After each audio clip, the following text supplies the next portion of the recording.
하나님께서는 우리가 얼마나 수고하면서 무거운 짐을 지고 이 땅에 살아가는지 알고 계십니다. 그 몸으로 체휼하신 분이십니다. 인생에 가난도 체험하시고, 그리고 채찍에 맞으시고, 비웃음 당하시고, 뺨도 맞으시고, 십자가 양손에 못을 박히시고, 가시 면류관을 쓰시고, 창으로 옆구리 찔림을 받으시고, 십자가 달려서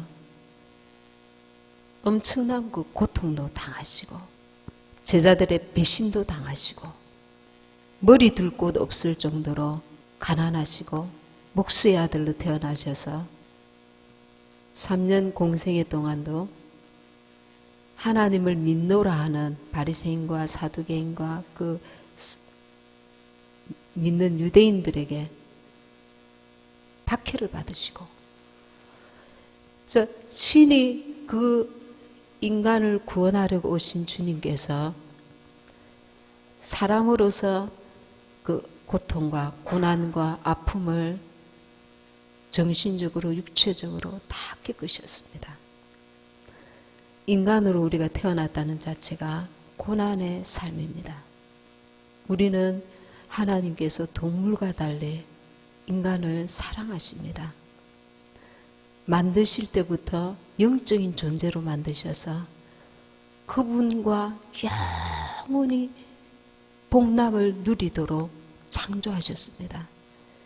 그래서 예수님이 십자가 달려 돌아가시고 그 영이, 성령이 우리 속에 들어오셔서 우리를 거룩한 자로 만들어 가시고 주님과 동행하는 삶을 온전히 살 때에 성령의 많은 열매들을 맺히게 하시고 주님의 나라에서 영원 복락을 누리게 하시는 것이 그분의 뜻이고 그분의 사랑이십니다. 그러니 29절에 내가 너희를 쉬게 하리라. 주님께로 가까이 가면 세상에 속한 이 무거운 짐들을 벗겨주시고 쉬게 해주고 싶은 그 주님의 마음입니다. 마음이 아니라 실제로 그리할 수 있도록 그리하게 하시는 것입니다. 29절에 나는 마음이 온유하고 겸손하니 나의 멍에를 메고 내게 배우라. 주님의 이 겸손은 사람에게서 나는 것이 아니고 그 원천이 하나님이십니다. 하나님 아들 예수님이 하늘 보좌 버리시고 낮고 천한 이 땅에 오셔서 우리를 위해서 십자가 달려 피 흘리기까지 죽으셔서 얼마나 하나님의 뜻에 순종하기 위해서 자기 목숨을 내어놓으셨습니다. 이것이 겸손입니다. 이는 내 멍에는 쉽고 내 짐은 가벼움이라. 우리를 쉬게 하시려고 참 그 평안과 자유를 주시려고 주님께서 이렇게 겸손하셨다는 겁니다. 이렇게 우리도 우리의 삶 가운데 하나님 앞에 겸손해야 합니다. 우리는 왜 겸손해야 하는가를 마태복음 18장 그 뒤에 넘기시면 마태복음 18장 23절에서 합독하시겠습니다. 35절까지. 이러므로 천국은 그 종들과 회개하려 하던 어떤 임금과 같으니 회개할 때에 1만 달란트 빚진 자 하나를 데려오매 갚을 것이 없는지라. 주인이 명하여 그 몸과 처와 자식들과 모든 소유를 다 팔아 갚게 하라 한데 그 종이 엎드려 절하며 가로되 내게 참으소서 다 갚으리이다 하거늘 그 종의 주인이 불쌍히 여겨 놓아 보내며 그 빚을 탕감하여 주었더니 그 종이 나가서 제게 100데나리온 빚진 동관 하나를 만나 붙들어 목을 잡고 가로되 빚을 갚으라 하매 그 동관이 엎드려 간구하여 가로되 나를 참아 주소서 갚으리이다 하되 허락하지 아니하고 이에 가서 저가 빚을 갚도록 옥에 가두거늘 그 동관들이 그것을 보고 심히 민망하여 주인에게 가서 그 일을 다 고하니 이에 주인이 저를 불러다가 말하되 악한 종아 너가 빌기에 내가 내 빚을 전부 탕감하여 주었거늘 내가 너를 불쌍히 여김과 같이 너도 내 동관을 불쌍히 여김이 마땅치 아니하냐고 주인이 노하여 그 빚을 다 갚도록 저를 옥졸들에게 붙이니라. 너희가 각각 중심으로 형제를 용서하지 아니하면 내 천부께서도 너희에게 이와 같이 하시리라. 우리는 1만 달란트 빚진 자였는데 하나님 앞에 탕감함을 받았는데 내게 100데나리온 빚진 자를 온전히 용서하지 않는다는 것입니다. 그것은 우리가 그만큼 교만하다는 것입니다. 우리는 하나님 앞에 살아가는 것입니다. 사람 앞에 살아가는 게 아닙니다. 그래서 모든 삶에 하나님 앞에 내 삶을 비춰봐야 합니다. 하나님 앞에. 그래서 중심으로 형제를 용서하지 아니하면 내 천부께서도 너희에게 이와 같이 하시리라. 여러분들이 요나서를 아실 겁니다. 요나서는 하나님께서 요나에게 니느웨에 가서 복음 회개하라고 하라 복음을 명령하셨습니다. 근데 요나는 그 당시 이스라엘 백성들이 이방 민족들을 원수로 취급했습니다. 그 선민의식 때문에 우월의식을 가지고 있었고 그래서 하나님께서 니느웨로 가라 하시는 그 말씀이 탐탁지 않았습니다.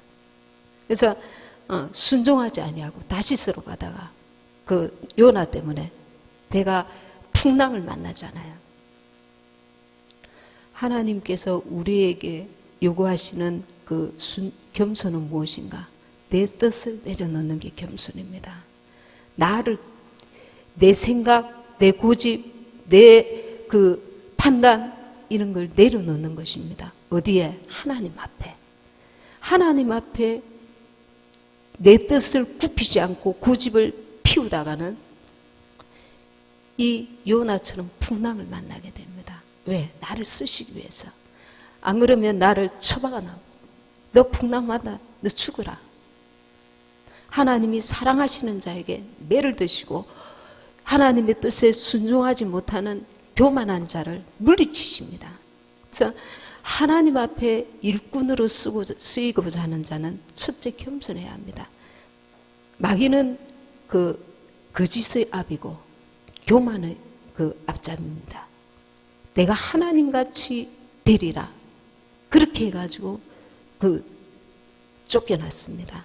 그래서 우리에게 시시때때로 그 마귀가 우리의 자기 의를 드러내게 하고 자기를 드러내게 하고 자기 생각을 드러내게 하고 자기 고집을 드러내게 하고 하나님께서 하라 하시는데 요나처럼 불순종하다가 요나 때문에 그 배가 정말 파산 직전에 풍랑을 만나서 다른 사람들까지 엄청난 피해를 입는 그 역사가 있게 됩니다. 그러니까 내 뜻을 내려놓고 하나님의 뜻에 굴복할 줄 아는 게 지혜로운 신앙의 사람입니다. 왜? 하나님께서 내 빚을 1만 그 달란트 빚을 탕감하셔 주셨으니까 그 빚을 갚기에도 헉헉거리는데 갚을 능력이 도저히 안 되는데 내게 조금 그 빚진 자를 용납하지 못하고 교만하고 자기를 드러내고자 하는 것입니다. 하나님은 우리를 통해서 내 삶을 통해서 하나님의 뜻을 나타내고자 하십니다. 하나님의 그 사랑을 나타내고자 하시고 하나님의 뜻을 나타내고자 하십니다. 우리는 우리를 나타내기 위해서 이 땅에 태어난 것이 아닙니다. 하나님을 나를 통해서 나타내고자 하십니다. 그것을 깨닫기까지 우리는 때로 하나님께서 불에도 집어넣으시고 물에도 집어넣으십니다. 사람이 보기에는 이해할 수 없는 것입니다. 나를 사랑하시는 주님의 채찍입니다. 제가 너무 힘든 고난 가운데 있을 때에 가장 힘든 게 뭐냐면 끝이 안 보이는 거. 끝이 안 보이는 이 고난에 희망의 세상을 살아갈 수 있는 희망의 끈덕지가 하나도 안 보이는 거예요. 우리가 사람이 보기에는 끝이 안 보이는데 하나님은 그 어둠 속에서도 일을 하신단 말입니다. 왜? 나를 사랑하시기 때문에 저 주님의 나라에 합당한 자로 빚기 위해서 그 어둠도 허락하시는 것입니다. 근데 어둠에 깊이 빠져 있다고 제대로 빨리 깨닫는 것도 아닙니다. 하나님의 뜻을 깨달으려고 그 분을 의지하고 그 고난 가운데, 어려운 가운데, 그 어두운 터널 가운데도 기도하는 자가, 주님의 뜻을 구하고자 하는 자가, 주님의 선하신 뜻이 무엇인지 분별하고자 하는 자가 깨달을 수 있는 것입니다. 아, 이것이 재수 없어서 이런 고난이 왔구나. 누구 때문에 내가 이런 고난을 겪고 있구나. 이렇게 환경 탓을 하다가는 거기서 빠져나와도 어떤 주님의 그 깊으신 뜻이 계셨는지 교훈을 깨닫지 못합니다. 그래서 그대로인 것입니다. 신앙의 자세가. 똑같이 고난을 당해도 거기서 나온 자가 그 속에서 고난 가운데 깊은 그 어둠 가운데 주님을 찾고 구하였을 때 주님께서 물 한 방울씩 톡톡 떠들여 주시는 주님의 세미한 음성을 듣고 자기의 진실을 깨닫고 하나님 앞에 내 모습, 하나님 앞에 나의 진실한 모습을 제대로 깨달은 자가 그 다음에 그 하나님의 깊은 사랑, 하나님께서 참으로 나 같은 죄인을 용서하셨구나. 나 같은 내가 정말 하나님 앞에 가치가 있다고 생각하기 때문에 사람은 교만하거든요. 하나님이 훅 부시면 사정없이 오늘 지금 이 시간에도 죽을 수밖에 없고 형체도 없이 사라질 수밖에 없는 먼지만도 못한 인생이라는 걸 철저히 깨달아야 됩니다. 마귀는 우리에게 너는 잘났잖아. 너는 이렇게 했잖아. 너는 이만하잖아. 너는 이렇게 했었잖아. 수고했잖아. 이랬잖아. 우리를 드러내도록 끊임없이 우리에게 밀가루듯 우리의 생각과 마음을 주무릅니다. 거기에 동조했다가는 망합니다. 동조했다가는 내 영혼이 망하고 내 때문에 내 가족이 망하고 내 때문에 나와 함께 있는 자들이 요나처럼 요나가 그 하나님께 불순종함으로 그 배에 탔던 자들이 풍랑을 만나고 고통 가운데 있었던 것처럼 나 때문에 망하는 역사가 일어나는 겁니다. 교만한 자를 물리치시고 그래서 하나님 앞에 우리는 늘 겸손해야 합니다. 나는 어떤 자인가? 나는 먼지만도 못한 자인데 하나님께서 나를 귀히 여기신다는 겁니다. 그래서 우리는 용서함 받은 자이기 때문에 기쁨으로 담대하며 기쁨으로 겸손할 수 있는 것입니다. 원래 나의 의는 없었던 것입니다. 하나님의 은혜로 우리가 영원한 생명을 소유한 자들, 예수 생명을 소유한 자들이 됐기 때문에 내 노력으로 내 지혜로 내가 하나님 앞에 그럴싸해 보이기 때문에 나를 택하신 게 아니라는 것입니다. 똑똑하고 지혜롭고 참으로 선하고 사람이 보기에도 정말 참 사랑이 많은 사람들이 세상에 안 믿는 자들 가운데도 굉장히 많습니다. 참 인격이 정말 겸손하고 법 없이도 살만한 사람들이 많이 있습니다. 지혜로운 자들도 많이 있습니다. 돈 많은 자들도 많이 있습니다. 똑똑한 자들도 많이 있습니다.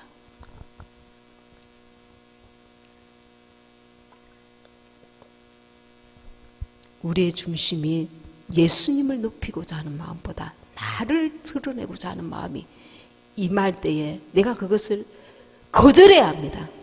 맞아. 내 생각이 맞아. 나는 이렇게 했거든. 그러니 이래야 돼. 주님께서는 육신대로 살면 반드시 죽을 것이로되. 육신, 이 육신의 생각입니다. 주님을 세우고자 안 하고 나를 세우고자 하는 것 자체가 육신의 소욕입니다. 마귀가 주는 교만입니다. 그리고 우리로 하여금 겉과 속이 다르게 합니다. 겉으로는 정말 사랑이 넘치는 것 같지만 속으로는 불평하고 원망하고 비난하고 비판하게 합니다. 마귀는 거짓의 아비데까 우리로 하여금 거짓되게 합니다. 속과 끝이 다르게 합니다. 진실하지 못하게 합니다.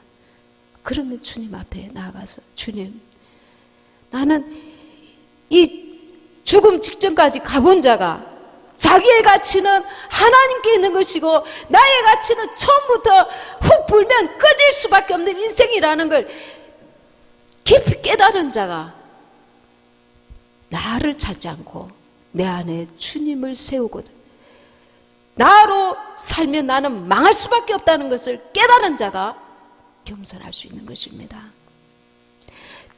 죽음 직전까지 제가 몇 번 갔는데 인생이란 아무것도 아니에요. 뭘 그렇게 하루 종일 건강했는데 밤에 갑자기 죽음이 다가오는 거예요. 죽음의 느낌이 있습니다. 이 죽음의 느낌. 아, 이래가 죽겠구나. 그 죽음의 느낌.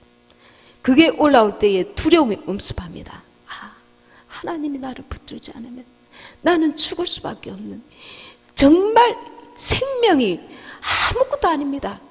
기계를 스위치 내리면 꺼지듯이 인생의 그 생명이라는 것도 건강했다가도 하나님이 붙들지 않으면 언제 꺼질지 모르는 인생입니다. 그러니 우리는 하루하루 하나님 앞에, 사람 앞에 겸손해야 합니다. 겸손을 가장하라는 게 아니고 내 진실을 깨달아야 합니다. 나는 하나님 앞에 탕감받은 자다. 그 죄를 창감받은 자다. 엄청난 지옥 갈 수밖에 없는 그 죄덩어리를 탕감받은 자다. 그러니 누구를 비판하고 판단하고 어디에서 우리가 고개를 들 수 있습니까? 주님으로 기뻐하고 주님으로 감사하고 주님 안에 거하는 것이 기쁨이고 감사하고, 그런 나를 사랑하시되 참으로 사랑하십니다. 우리를 너는 죄인이었잖아 끊임없이 그렇게 말씀하시는 게 아니고 내가 너를 사랑한다. 내가 너와 함께 영원히 하늘나라에 거하기를 원한다. 너를 씻어주마. 너를 고쳐주마. 너를 다듬어주마. 내 신부로 합당하게 너를 고쳐주마. 너를 새롭게 해주마. 내 안에 거하라. 내게 오너라. 그래서 주여 나를 불쌍히 여겨 주옵소서. 내 속에 또 죄가 올라옵니다. 내가 또 남을 비판하고 앉아있네요. 이 죄성이 또 올라오네요. 내 끝사람이 또 활개를 치네요. 자꾸 영으로 돌이켜서 주님을 닮아가게 하소서. 주님의 겸손함이 내 안에 임하게 하소서. 나는 원래 겸손함이 없는 사람이에요. 원수가 나를 짓밟아 놓은 죄의 흔적들만 가득한 사람들입니다. 마귀는 스스로 하나님같이 되고자 하여서 그 교만 때문에 쫓겨났습니다. 예수님은 자기가 하나님의 아들이신데도 죽기까지 복종하셨습니다. 하나님 아들이신데도.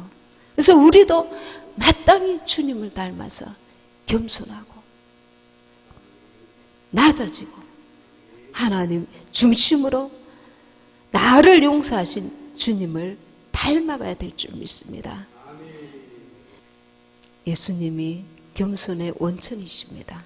모범을 보여주셨습니다. 하나님은 우리의 지옥 갈 만한 죄를, 지옥 갈 수밖에 없는 죄를 용서하신 분입니다. 그러니 우리가 정말 높은 지위에 있는 사람들이 허물이 보일 때에 저 사람 허물이 있네 비판할 것이 아니라 저 사람도 허물이 있는 것이 얼마나 감사한가. 허물이 있는 인간이기 때문에 주님의 사랑이 용서가 필요한 자니 나는 저보다 더 허물이 있을 텐데 저 허물을 봄으로써 나는 더 많은 허물이 있을 것이다. 자기를 바라보는 것입니다. 그리고 주의 일을 할 때마다 나를 드러내지 아니하고 주님으로 내가 하고 주님께 영광을 돌리고 우리가 주님께 감사하는 자들이 되어야 합니다. 그것이 쌓여서 우리가 주님을 온전히 닮아가게 하고 주님의 나라에 합당한 자로 우리를 세워가기 때문입니다. 나는 아무것도 아니구나. 그런 나를 주님이 끔찍히 사랑하시는구나. 동물은 죽으면 끝이지만 나는 영원한 주님의 나라에서 이 세상이 알 수도 없고 볼 수도 없고 느낄 수도 없는 참 평안과 참 사랑 안에 거하도록 나를 빚고 계신다는, 나를 만들어 가신다, 나를 세워 가신다, 나를 씻어 가신다, 나를 이끌고 계신다. 그 손길을 느껴야 합니다. 너 겸손해라. 아멘. 너 사랑해라. 아멘. 너 용서해라. 아멘. 주님께 내가 순종하고 주님과 동행함으로 그래서 내가 아니라 주님을 닮아가는 나를 내가 볼 수 있을 때 내 영혼의 기쁨이 있는 것입니다. 하나님이 주시는 기쁨. 그래서 이런 그 소망을 가져야 돼. 이런 목표를 가져야 돼. 하늘은 제가 놀이터에 있는데 비둘기가 그 먹이를 먹고 있는데 검은 고양이 한 마리가 딱 있다가 옆에 좀 떨어져 있다가 푸드득 소리가 나서 이게 왜 저러지? 누군가가 비둘기에게 먹이를 줘서 먹이를 착착 먹고 있는데 이 비둘기들이 착 일어나다가 또 살 먹고 있다가 또 착 두 번인가 이렇게 해서 왜 저러지 하고 한번 보게 됐어요. 조금 있으니까 비둘기들이 먹고 있는데 그 한 마리가 조금 떨어져가 있는 검은 고양이가 촥 오더니 목을 낚아가지고 사정없이 튀버리는 거예요. 이 비둘기가 작은 게 아닌데 제법 큰데 그 무리에서 조금 떨어져 있는데 사정없이 목을 물고 숲속으로 들어가서 얼마나 충격인지 그 비둘기가 너무 불쌍한 마음이 드는 거예요. 하물며 이 영혼이 없는 그 생명체도 그 동물도 사람이 그 큰 동물에게 잡혀먹고 있을 때에 그 엄청난 그 불쌍히 여기는 마음이 있는데 우리를 영원한 주님의 나라에 데려가시고자 하나님의 아들 독생자까지 잔인하게 십자가에 못 박으시고 우리를 건지고자 그 대가를 지불하신 하나님께서 그 성도들을 한 사람 한 사람의 영혼을 얼마나 사랑하시고 깊이 바라보고 계시는지 정성을 쏟고 계시는지 사람들 환경을 통해서 주님의 나라에 합당한 주님의 자녀 신부로 나를 빚어가고 계시는지 그 사랑, 그 은혜, 그 손길을 느껴야 된다는 겁니다. 그래서 그 무리에서 이탈되는 것, 그게 마귀가 원하는 것입니다. 우리를 영원한 지옥에 끌고 가기 위해서 너 교만해라. 너 잘했잖아. 열심히 했잖아. 애썼잖아. 정말 너 교만해도 돼. 그렇게 말합니다. 신앙은 여기서 결판나는 게 아닙니다. 주님의 나라에 갔을 때 주님께서 30배, 60배, 100배로 갚아주십니다. 그래서 끝까지 겸손해야 합니다. 끝까지 그 믿음을 붙들고 나가야 합니다. 끝까지 승리해야 합니다. 낙심하지 마시고 우리의 환경 가운데 나를 빚어가시는 그 손길, 그 사랑, 참으로 주님의 나라에 합당한 자로 나를 빚어가시고 계시구나. 그 사랑의 손길을 느끼고 주님 이 고난도 감사합니다. 나를 너무 사랑하셔서 주님의 손길이 나를 겸손케 하시네요. 주님의 사랑을 더 깊이 깨닫게 하시네요. 이 세상이 얼마나 허무한지 알게 하시네요. 고난을 통해서 그것을 느끼고 감사할 수 있고 기도할 수 있는 우리가 되어야 될 줄 믿습니다. 말씀 생각하시면서 기도하시고